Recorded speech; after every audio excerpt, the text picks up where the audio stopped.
제가 작년부터 한 학기에 한 번씩 창의공학 아카데미, 창의 리더십 아카데미에서 강연을 하고 있습니다. 근데 그 강연 시간이 수요일 저녁 시간이라서 제가 부득이하게 한 학기에 한 번씩 교회 예배를 지키지 못하게 되었고, 지난 수요일에도 그곳에서 강의를 하고 왔습니다. 이 아카데미를 만드신 분은 전 연세대 총장이신 김우식 장로님이신데, 김우식 장로님이 저를 여기에 좀 불러주시면서 창의성과 이스라엘로 강연을 해달라고 말씀을 해주셨어요. 창의성과 이스라엘. 아마 이제 예수님 안 믿는 분들이 대부분인데, 그분들도 유대인들이 이 창의성이 있다는 것을 뭔가 아시는 것 같아요. 그래서 그분들에게 좀 알려주면 좋겠다고 저에게 맡겨주셨는데, 사실 저도 잘 모릅니다. 그래서 좀 공부를 하면서 연구를 하면서 준비를 하게 되었고, 준비하다 보니까 정말 중요한 이야기들이 많이 있더라고요. 그래서 그 가운데 하나를 여러분과 오늘 좀 나누고 싶은 마음이 있어서 준비를 하게 되었습니다. 저는 오늘 이스라엘이라고 하는 국가보다는 유대인이라고 하는 민족에 대해서 좀 말씀을 드리는 건데, 여러분 잘 아시다시피 유대인들은 창의력으로 창조적인 삶으로 굉장히 잘 알려져 있는 사람들입니다. 제가 또 여러분 이미 잘 알고 계신데, 진부의 집만큼 유대인들이 얼마나 많은 노벨상을 탔는지, 또 정치와 경제와 문화에 있어서 얼마나 주도적인 역할을 하는지 그 부분을 강조하진 않겠습니다. 하지만 이것만 생각해봐도 유대인들이 참 대단한 사람들인 것이, 2000년 동안 나라가 없는 사람들이었는데 나라 없이 어떻게 그 문화를 지키고 그 삶을 지키고 그들이 유대인으로서 정체성을 지킬 수 있었는지, 그것만 생각해도 참 대단한 것 같습니다. 이분들이요, 우리는 당연히 이제 성경이 히브리어로 적혀 있기 때문에 뭐 성경이 있으니까 히브리어를 썼겠지 하겠지만 사실은 소리 언어는 잃어버렸습니다. 여러분, 유대인들이 한 나라에서 같은 언어를 사용하지 않으면 소리는 점점 달라지고 잃어버릴 수밖에 없기 때문에, 나라를 잃어버린 2000년 동안 그들은 소리마저 잃어버리게 되었는데, 이들이 20세기를 준비하면서 다시 소리 언어를 회복하였고 다시 되찾았고, 그것뿐만 아니라 나라가 시작이 되면서 이스라엘이라는 국가를 통해서 굉장히 번성하는 국가를 이루었습니다. 지금 물론 하마스가 시작한 전쟁으로 인해서 이스라엘과 하마스, 그쪽 가자 지역까지 굉장히 어려운 고난과 고통 중에 있습니다. 양쪽 다 심각한 아픔과 고난을 당했고요. 제가 그래서 이런 갈등 속에서 이스라엘이라고 하는 국가를 찬양하고 유대인을 찬양하는 것이 아니라 그들 안에 있는 이 삶을 지켜온 중요한 가치를 통해서 우리가 그곳에 어떤 하나님의 은혜가 있었는지, 또 우리가 그러한 시간을 지나갈 때 어떻게 창조적으로 하나님의 은혜를 구해야 하는지를 좀 함께 생각을 해보고자 합니다. 그래서 제가 여러분께 소개시켜드리고 싶은 개념이 있는데요, 이 용어가 뭐냐면 liminality라고 하는 단어입니다. 혹시 여러분 liminality라고 들어보셨습니까? 안 들어보신 게 당연합니다. 걱정하지 마. 아는 척 안 하셔도 됩니다. 아는 척 하는 사람은 거짓말일 가능성이 굉장히 큽니다. 저도 liminality라는 말을 이번에 처음 듣게 되었는데, 제가 이거를 여러분께 좀 쉽게 소개시켜드리기 위해서 화면을 하나 좀 보여드릴게요. 여기에는 골짜기와 골짜기를 잇는 다리가 있습니다. 이 한 산, 다른 산, 여기서 저 골짜기로 넘어가기 위해서, 저곳으로 넘어가기 위해서 다리를 건너가는데, 이 다리의 공간, 이 사이 공간, 이 문턱의 공간을 우리가 liminality라고 하는 단어를 써서 표현을 합니다. 왜냐하면 limen이라고 하는 단어가 라틴어인데 문지방, 문턱이라는 뜻이에요. liminality는 이와 같이 물리적인 우리의 삶의 자리에서 다른 곳으로 이사를 가거나 새로운 곳으로 옮겨가는 것을 포함해서 감정적인 그런 공간들, 비유적인 그런 사건들, 이 모든 것이 바로 이 liminality, 우리 사이의 공간을 말해주는 그러한 개념입니다. 다음 화면을 보시면 liminality가 어떻게 움직이는지를 보게 되는데요, 변화가 가능한 공간, 전환 중에 있는 공간, 문턱, threshold라고 하죠. 우리나라 사람들은 이 문턱이라는 개념을 잘 쓰지 않는데, 서양 사람들은 이 threshold라고 하는 문턱이라는 말을 굉장히 많이 씁니다. 왜냐하면 문턱은 아직 들어가지 않은 상태를 말합니다. 아직 들어가지 않았지만 그곳에 들어가고자 하는 마음이 있는 그러한 threshold를 문턱이라고 말하는데, liminality가 바로 문턱입니다. 그리고 무엇이 일어날지 모르지만 앞으로 많은 것들이 가능한 공간, 그런 시간, 그러한 상태를 liminality라고 합니다. 자, 이제 다시 화면을 끄고요. 여러분 아마 오늘 오셔서 내가 공부하러 온 게 아닌데 라고 생각하시는 분들도 계실 텐데, 제가 여러분에게 어떠한 이 개념을 가르쳐 드린다기보다는요, 성경 안에 있는 사건을 통해서 이게 얼마나 우리의 삶에 이미 자리 잡고 있는지, 그리고 우리가 이 리미널리티라고 하는 문턱의 공간을 어떻게 믿음으로써 잘 지내야 되는지를 좀 말씀을 드리고 싶은 겁니다. 여러분, 성경에는 다양한 이 문턱의 공간의 이야기가 나옵니다. 사실 우리가 알고 있는 중요한 모든 성경의 순간들이 리미널리티의 순간이라고 해도 과언이 아닐 정도입니다. 예를 들어서 여러분, 아브라함이라고 하는 믿음의 조상을 아시지 않습니까? 아브라함은 하나님께 언약을 받았습니다. 어떤 언약을 받았냐 하면요, 너의 자손이 저 하늘의 별과 같이 많을 것이다, 저 해변의 모래같이 많을 것이다 라고 하는 하나님의 약속을 받았습니다. 자, 그런데 그 약속이 이루어지기까지 얼마나 많은 시간이 필요했습니까? 그가 아들을 이삭을 얻을 때까지 얼마나 많은 시간이 지나갑니까? 그 약속과 약속의 성취 사이에 그 모호한, 그 불안한, 알지 못하는 그 시간을 우리가 리미널리티라고 부르는 거죠. 근데 그 시간이 아브라함에게 절대로 저주의 시간과 절대로 나쁜 시간만은 아니었습니다. 우리가 성경을 보면은 아브라함이 아들 이삭을 얻기까지 가나안 땅에 정착하기 위해서 많은 노력을 합니다. 브엘세바까지 내려가고, 그런데 그 중에 하나님께서 그에게 은혜를 주시죠. 그의 집이 번성함을 누리게 됩니다. 그의 가정이 단단해집니다. 그 가운데 물론 실수도 하고 잘못된 일도 하지만 그가 그 리미널리티의 시간을 통해서 하나님과 굉장히 가까워지고 오히려 번성해지는 그런 시간을 누리는 그런 것을 우리가 볼 수 있습니다. 또 하나 제가 예를 들자면 광야의 시간입니다. 제가 아까 전에 보여드렸다시피 리미널리티는 한 공간을 떠나서 다른 공간으로 가기까지의 그 사이의 공간 혹은 시간을 말합니다. 이스라엘이 출애굽했습니다. 애굽을 떠났어요. 그리고 하나님께서 약속하신 가나안 땅까지 가기 위해서 그들이 머물렀던 장소가 있습니다. 거기를 우리가 광야라고 부릅니다. 그들은 광야에서 40년 동안 머물면서 굉장히 모호한 삶을 살았습니다. 이제 애굽을 떠났으니까 애굽 사람도 아니에요. 그런데 가나안에 못 들어갔으니까 가나안 사람도 아니죠. 그들은 거기에서 하나님께서 자신들의 정체성 훈련, 즉 하나님의 백성이 되는 훈련을 시켜주시는 것을 경험하게 되었고, 그 광야에서 하나님의 은혜 없이는 살 수 없었기 때문에 그들이 오히려 광야에서 더 단단한 믿음으로 훈련받는 그런 시간을 갖게 됩니다. 여러분, 그래서 문턱의 시간은 우리에게 모호한 시간이지만 우리가 그 시간을 하나님과 함께 보내면 우리에게 복된 시간이 될 수 있습니다. 그 불안정한 시간에 안정적인, 절대적인 하나님을 만나면 우리는 거룩하고 아름다운 시간으로 변화될 수 있다는 것이죠. 그래서 이스라엘은 이 광야의 삶, 문턱의 삶을 오랫동안 보내면서 이 나라가 더욱더, 이 민족이 더욱더 단단해졌다는 것입니다. 여러분, 문턱의 삶이 우리에게 얘기하는 것은 아직 이루어지지 않았다는 것이고, 그것이 우리를 긴장으로 붙잡아 준다는 그런 얘기입니다. 자, 오늘 우리가 본문의 이야기를 그러면 어떻게 여기에 상황에 맞게 볼 수 있겠습니까?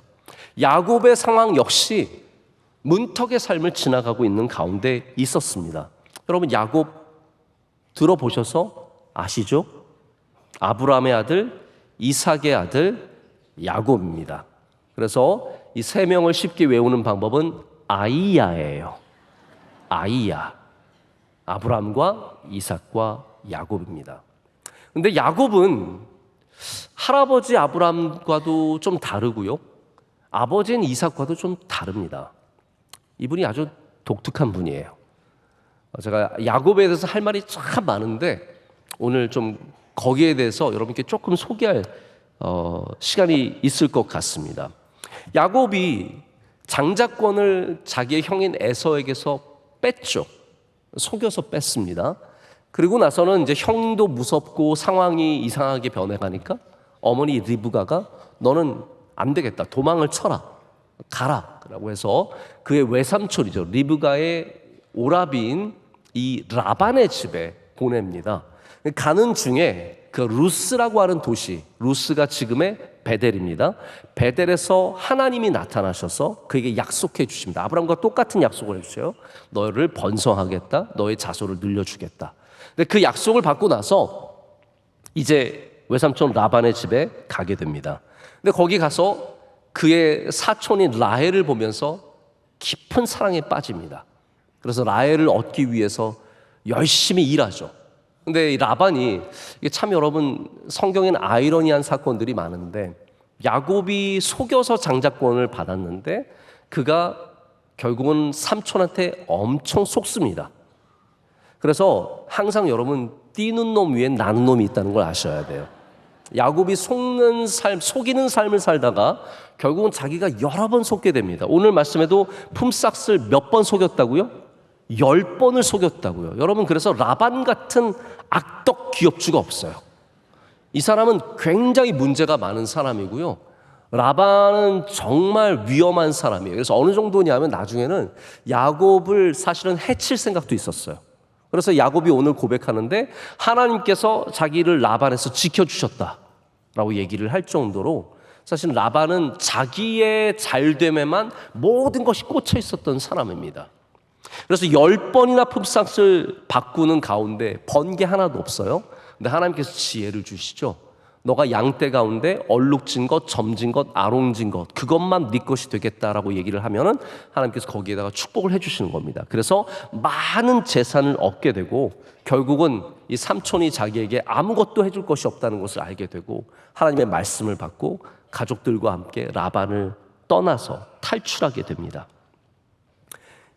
여러분, 이 20년의 시간, 굉장히 억울하고 답답하고 힘든 이 시간이 야곱에게 어떤 시간이었을까요? 그냥 답답한 시간이었을까요? 그렇지 않습니다. 성경을 보면 그가 지혜를 갖고 자기의 문제를 풀어갔습니다. 하나님께서 그 어려운 시간에 지혜를, 이게 핵심입니다. 여러분, 어려운 시간에는 하나님께서 지혜를 주십니다. 이 리미널리티의 문턱의 시간, 모호하고 억울하고 답답하고 내 맘대로 안 되는 시간에 하나님께서 야곱에게 지혜를 주셔서 얼룩한 것, 점 있는 것, 아롱한 것, 이것들이 너의 재산이 되게 하라 라고 말씀해 주셨고 야곱이 가서 그것을 행했습니다. 여러분, 처음에 라반이 그 이야기를 들었을 때 어떤 마음이었을까요? 왜냐하면 양떼 가운데 이 세 종류, 얼룩진 거, 점 있는 거, 아롱 있는 거, 이거 다 합쳐봤자 몇 마리 안 된 겁니다. 그러니까 라반이 허락한 거. 라반이 그게 많았으면 애초에 라반 성격 제가 말씀드렸죠? 악덕 기업주라고 생각하시면 돼요. 절대로 자기가 많은 것을 줄 생각이 없는 사람입니다. 그러니까 그 다른 종류의 양떼가 많지 않음을 보고 허락해 줬는데, 여러분, 이것은 어쩌면 절대로 과학적인 얘기는 아닙니다. 나중에 새끼를 뵐 때 뭐 나뭇잎 갖다 놓고 나무 갖다 놓고 베게 하잖아요. 그랬더니 거기 얼룩진 것이 나왔다고 하잖아요. 이거 하나님께서 주신 지혜를 통해서 하나님께서 복을 더해 주신 거예요. 자, 우리가 지혜를 갖는다는 것이 내가 엄청 똑똑해서 문제를 풀어나가는 것을 말하는 것이 아닙니다. 우리가 부족하지만 지혜를 가지면 하나님께서 거기서 은혜를 베풀어 주시고 그리고 풀릴 수 있는 능력을 주시는 거죠. 결국은 이 얼룩진 것, 점 있는 것, 아롱진 것은 야곱의 지혜로만 나온 게 아닙니다. 하나님이 그 리미널리티의 공간에서, 그 삶에서 하나님께서 은혜를 베풀어 주셨기 때문에 그 양떼가 많이 나오는 거예요. 나중에 라반이 보면서 얼마나 속상했겠어요? 아니, 까만 양이 새끼를 낳는데 얼룩진 게 나오는 거예요. 흰 양이 새끼를 낳는데 아롱지고 점 있는 게 나오는 겁니다. 답답하고 이해가 안 되는데 하나님께서 그렇게 길을 열어주시는 거죠. 그래서 자기의 품삯을 많이 늘리게 됩니다. 여러분, 우리 교인들 가운데 명일동에 오실 때 리미널의 공간으로 오신 분들이 많습니다. 사업에 실패해서. 그런 분들 간증 많이 들어보셨죠? 갈 데가 없어서 여기로 밀려 오셔서 종점에서 시작하신 분들. 결혼하고 처음에 다 리미널의 시간이에요. 문턱의 시간입니다. 그 시간에 여기에서 단칸방 하나 얻어서 시작하신 분들, 서울에 처음 올라오셔서 정착하신 분들, 이 모든 분들이 다 문턱의 시간을 지나온 겁니다. 그 문턱의 시간 동안에 저는 분명하게 믿습니다. 하나님께서 여러분의 삶을 번성하게 하시고 은혜를 주셔서, 지혜를 주셔서 그 시간을 통해서 여기에 이르게 된 것을 믿습니다. 야곱이 이 문턱의 삶이 어렵고 10번이나 품삯을 바꾸고 박대받고 안타까운 상황에 20년이었지만 나중에 탈출할 때 라헬이 누구를 데리고 탈출하냐면 요셉까지 데리고 탈출합니다. 요셉을 낳은 다음에 나가요. 요셉이 몇 번째 아들입니까? 11번째 아들입니다. 그러니까 여기서 가정을 풍성하게 이룬 거예요. 마지막에 라헬이 베냐민 낳다가 죽지 않습니까? 그래서 11명의 아들과 다른 딸들과 많은 가축들과 가족들을 데리고 결국은 여기를 떠나는, 복되게 되어서 떠나는 이야기가 나옵니다. 여러분, 그래서 우리도 이 문턱의 시간에 하나님께서 은혜 주심을 믿고 이 문턱의 시간에 주님을 찾아야 합니다. 하나님을 만나야 합니다. 여러분, 야곱이 오늘 본문 말씀에 하나님을 계속 고백하고 있는 게 들리십니까? 저는 이 부분이 너무 신비하게 들렸습니다. 왜냐하면 제가 아까 말씀드렸죠. 아브라함과 이삭과 야곱은 좀 다릅니다. 아니, 요셉까지 쳐도 다릅니다. 아브라함과 이삭과 요셉은 하나님과 동행하는 것이 굉장히 선명하게 보입니다. 그들은 하나님과 함께하기 위해서 수고했고 애썼어요. 근데 제가 야곱을 오랫동안 지켜보면서, 이 말이 좀 이상하긴 하지만 제가 야곱을 오랫동안 보면서 야곱이 하나님 앞에 신실하다는 느낌을 별로 가져본 적이 없습니다. 여러분은 어떠세요? 아예 안 보셨으니까 잘 모르실 수도 있지만 다른 사람들에 비해서 야곱은 특별한 믿음이 보이지가 않아요. 뭔가 속이는 사람 같고 뭔가 다른 사람과 다르다라는 거죠. 근데 제가 이번에 이 말씀을 보면서 야곱을 새롭게 배우게 되었습니다. 왜냐하면 저는 야곱이 라반의 집에서 하나님을 섬기지 않았다라고 생각했어요. 그런데 오늘 말씀을 보니까 라반의 집에 있을 때도 야곱은 하나님을 신실하게 기억했던 사람입니다. 뭐라고 고백하냐면요, 7절에는 하나님께서 라반, 자기의 삼촌을 막으셔서 나를 해치지 못하게 하셨다 라고 고백을 합니다. 이게 지금 야곱의 이야기예요. 하나님께서 나를 지켜주셨다 라고 얘기하고 있고, 9절에는 하나님께서 자기가 마땅히 받아야 할 품삯을 이제 라반에게서 빼앗아서 주셨다 라고 얘기를 합니다. 그리고 마지막, 우리 오늘 본문의 마지막 절에 가게 되면 그들이 왜 여기를 떠나는지를 얘기하는데 하나님께서 말씀하셨기 때문에 내가 여기를 떠난다라고 얘기를 하죠. 자, 여러분, 여기에 20년의 세월에, 20년의 문턱의 삶에, 이 애매모호한 이것도 아니고 저것도 아닌 이 삶에 야곱이 누구와 동행했습니까? 하나님과 동행한 거예요. 하나님이 그와 함께 하셨다는 것을 그가 알고 있었고, 그것을 오늘 이 시간 이 본문 말씀에 계속해서 고백을 하는 겁니다. 여러분, 잘 될 때만 하나님께서 동행하시는 게 아닙니다. 여러분의 모호한 삶, 여러분의 그 중간의 삶, 병에 걸려서 낫고 있는 삶, 자녀들을 기다리는 삶, 이 모든 순간순간마다 지금도 주님께서 우리와 함께 하시는 것을 저는 분명하게 믿습니다. 다윗이라는 인물도 이 리미널의 시간을 지나갔습니다. 그가 기름 부음을 받았죠. 그런데 나중에 왕이 되기까지 얼마나 긴 문턱의 시간이 있었습니까? 이것도 아니고 저것도 아니에요. 아니, 왕의 기름을 받았으면 왕이 되어야죠. 왕이 아니에요. 이런 애매모호한 시간에 그가 그 광야에서 하나님을 온전히 붙잡고 하나님과 동행하며 많은 시편을 짓고 주님의 은혜를 얻게 됩니다. 그럼 분명한 게 있습니다. 문턱의 삶이 힘들고 어렵지만, 이것이 영원할 것 같지만 이 문턱의 시간이 결국은 다 지나간다라는 것이죠. 7년을 하루같이 보냈기 때문에 20년 금방 지나갔을까요? 그렇지 않을 겁니다. 20년 동안 수고하고 애쓰고 억울할 때도 많았고 답답할 때도 많았고 두려울 때도 많았겠죠. 근데 그 20년의 시간이 이렇게 결국은 지나가게 되는 것입니다. 다윗도 마찬가지입니다. 광야의 시간이 안 지나갈 것 같았지만 지나가게 되는 거죠. 제가 오랜만에 강연하시는 김창옥 씨가 나오는 방송을 보게 됐어요. 여러분 김창옥 씨라고 아십니까? 그 입 크신 분 있잖아요. 네, 그분 강연 참 재밌고 감동이 많은데 저는 또 그분이 이제 워낙 기독교적인 세계관으로 강연을 하기 때문에 더욱더 좋은 이야기가 많다고 생각을 합니다. 근데 이분이 유퀴즈라고 하는 유재석 씨가 진행하는 프로그램에 나왔는데 자기가 책에서 읽은 거라고 하면서 이런 얘기를 하더라고요. 대부분의 사람들이 일을 시작할 때는 열정이 있다고 합니다. 열정 때문에 정말로 하고 싶고 일찍 가고 싶고 늘 천천히 와도 자기는 일찍 가서 처음부터 열심히 준비해놓고 일을 시작하고 뭐 끝나도 지칠 줄 모르고, 근데 그 열정이 있을 때는 대부분의 사람들이 마음에 이 열정이 영원할 것 같은 생각을 갖는다는 거예요. 여러분 교회 생활도 그렇게 시작하신 분들 계실 겁니다. 열정을 갖고 막 교회 오면 너무 좋고 막 일찍 와서 예배 준비하고, 예배도 저는 제일 이제 걱정되는 분들이 예배 한 3번, 4번 드리시는 분들 계세요. 주일 낮 예배를 정말 3번, 4번 한 번 드리기도 힘드시죠, 여러분들은? 근데 어떤 분들은 여러 번 반복해서 드리면서 막 얼굴에 빛이 나요. 저는 그런 분들 보면 약간 걱정이 됩니다. 저 열정이 언제까지 갈 수 있을까? 근데 열정이 있다가 권태기가 온다는 거예요. 권태기는 어떤 마음이냐면 내가 지금까지 했던 모든 것들의 의미를 잃어버리는 거예요. 내가 그걸 뭐하러 했을까? 내가 이거 누굴 위해서 일하는 거지? 내가 뭐하러 그렇게 예배를 열심히 드렸지? 내가 교회 봉사 누굴 위해서 한 거지?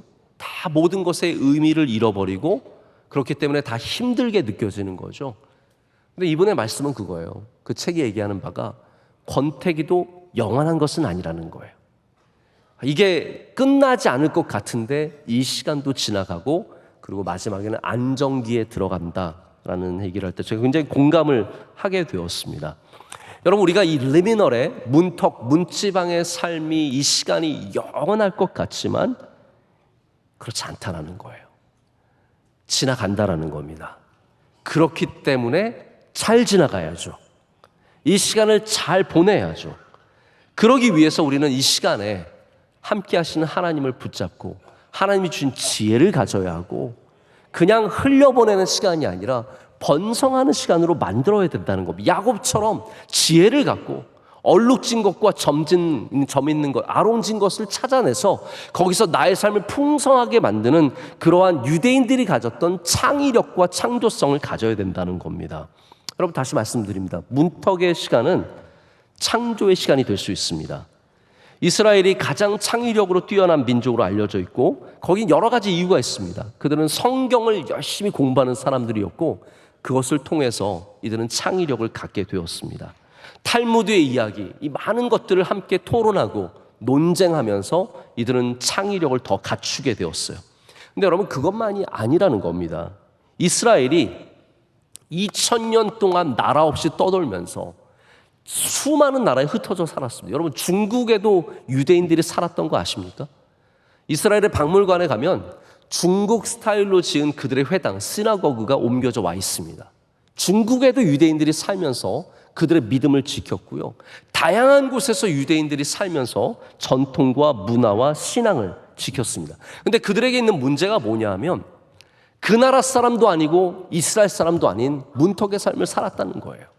내가 여기서 태어나서 여기서 살고 있지만 이 나라 사람이 아니에요. 여러분 왜 한국 사람들이 이민 가서 잘 살고 열심히 사는지 아십니까? 문턱의 삶이기 때문이에요. 내가 여기서 태어났고 독수리 여권 미국 시민이고 나는 영어밖에 할 줄 모르는데 사람들은 나를 영원히 이방인 취급합니다. 한국 사람들이 미국에서 몇십 년을 살아도 미국 사람들이 맨날 go home 그러거든요. This is my home. 그래도 아니야 너의 나라로 가 그래요.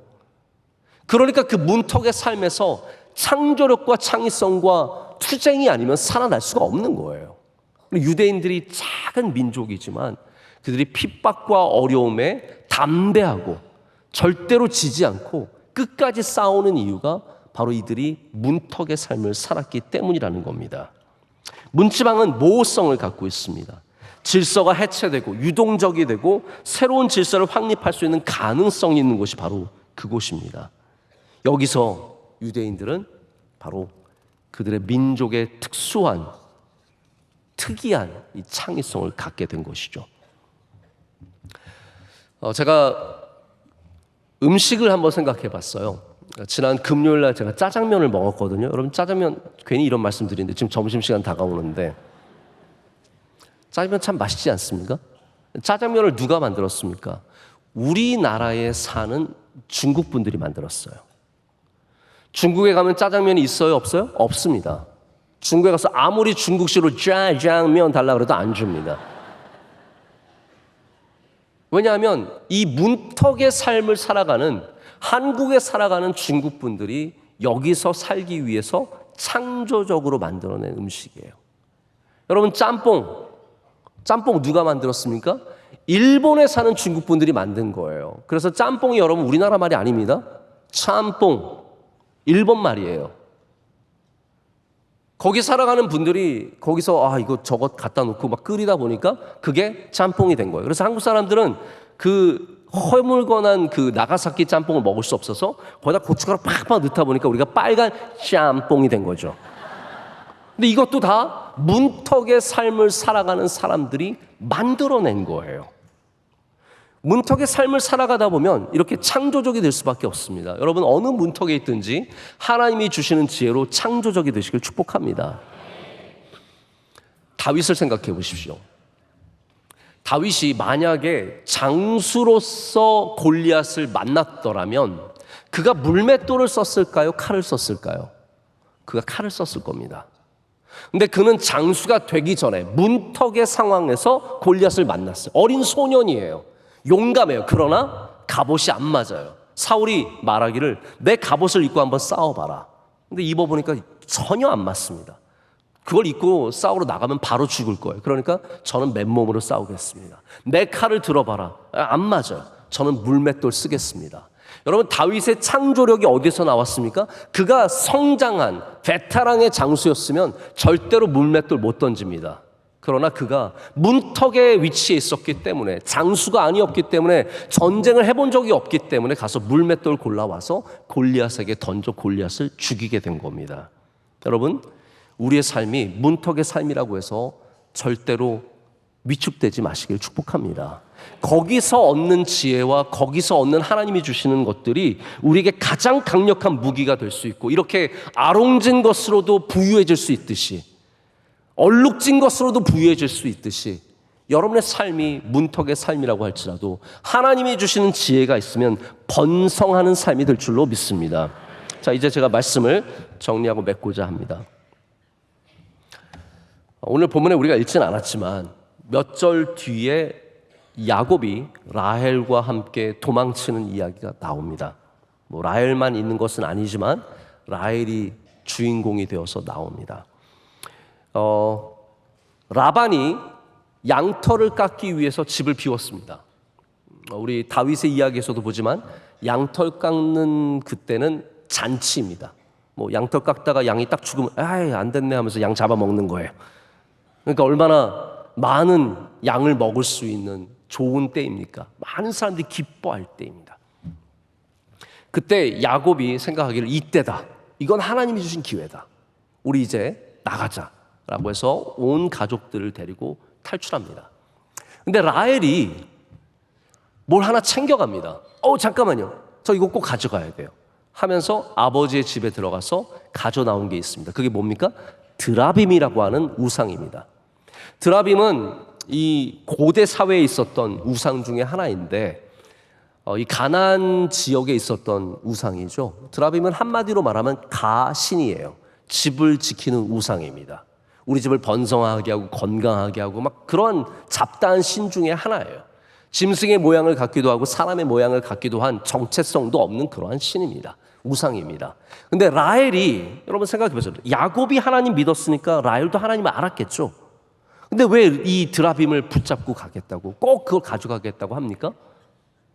왜냐하면 지금 탈출하는데 라헬이 불안했기 때문이에요. 애매모호한, 지금까지 내가 자라온 여기를 떠나서 저 모호한 문턱의 삶으로, 여기가 야곱에게는 문턱의 삶이었는데 바깥이 라헬에게는 문턱의 삶이에요. 그러니까 라헬이 거기에 나가기 두려우니까 드라빔이라도 가져가서 뭔가 안정감을 얻으려고 했겠죠. 근데 이게 문제가 됩니다. 라반이 얼마나 못된 사람이냐 하면요, 야곱이 떠났다고 가만히 두지 않습니다. 자기 아들들과 군사들을 데리고 야곱을 쫓아갑니다. 얼마를 쫓아가냐면요, 무려 7일을 쫓아갑니다. 이게 얼마나 집요한 사람이에요. 가서 따지고 재산 되찾아오고 이걸 다 하려고. 근데 하나님께서 그 라반을 막아주시죠. 꿈에 나타나셔서 넌 절대로 야곱을 해치면 안 된다, 딱 경고를 하세요.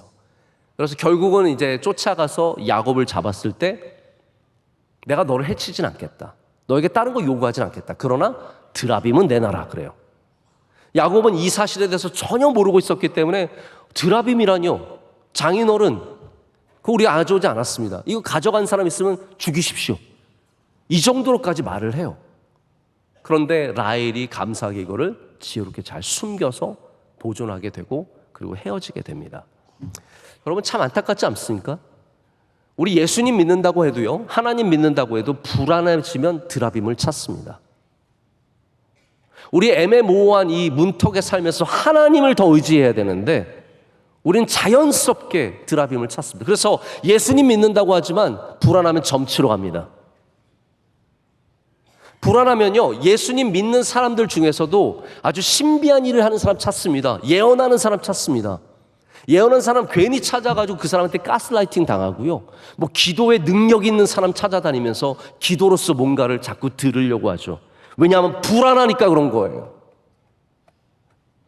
여러분, 불안할 때 가장 단단한 게 뭔지 아십니까? 예배입니다. 불안하면 점치러 가지 마시고요, 예배의 자리로 나오십시오. 뭐 하면은 자꾸 뭐 신령한 사람들 찾아다니지 마시고 신령하신 하나님 앞에 나오십시오. 하나님께서 문턱의 삶에 있는 모든 자들에게 예배를 주셨습니다. 광야, 여러분, 광야 시작했을 때 하나님께서 주신 게 뭡니까? 장막입니다. 장막이 뭐예요? 결국은 하나님께서 거기 임재하시겠다는 것이고 거기서 예배를 받으시겠다는 거예요. 광야, 이 문턱의 삶을 지나가는 내내 하나님은 이스라엘 백성에게 예배하기를 원하셨습니다. 그 예배가 그들을 단단하게 하기 때문입니다. 아까 말씀드렸던 아브라함이 가나안 땅에서 모든 곳을 돌아다니면서 정착하기까지 계속 돌아다니면서 있을 때 아브라함이 했던 것이 무엇입니까? 세겜에 갔을 때도, 헤브론에 갔을 때도, 브엘세바에 갔을 때도 항상 그는 제단을 쌓고 여호와의 이름을 불렀습니다. 그것이 그를 단단하게 했습니다. 우리는 이 문턱의 삶에서 더욱더 예배하는 사람들 되어야 합니다. 드라빔을 버리고 하나님을 붙잡으십시오. 야곱은 약한 사람이었고 속이는 사람이었고 여러모로 부족한 사람이었지만 이 문턱의 시간에 누구보다도 더 확실하게 하나님과 동행한 사람이었습니다. 그래서 이스라엘이 되었습니다.